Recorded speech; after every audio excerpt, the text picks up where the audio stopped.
Who is that? Well, I think it's the citizens that are involved with it are funding. You're talking about this coalition? Yeah. Well, we started off with money out of our own pocket. We're asking people that support us to help us pay and help us further this cause. So the signs and the public relations and the outreach, all that's being paid for by donations.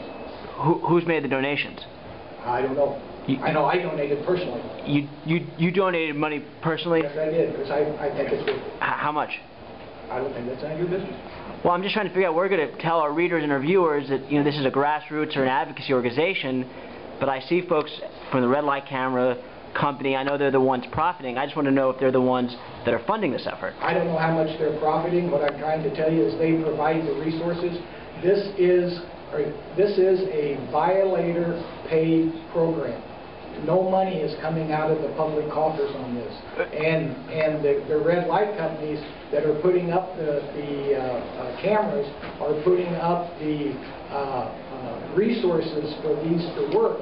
And then we pay for those resources from the violators that pay for them. Right, but is the red light camera companies funding this coalition, Missouri Families for Safer Roads? I don't think so. You don't think so? I'm not the trader. I don't know. Well, does anybody know if the red light cameras are? I mean, I'm just curious.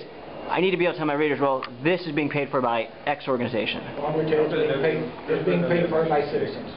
Like I said, I mean, I just want to know if the red light cameras are funding this organization. No, they're not. They're not? No.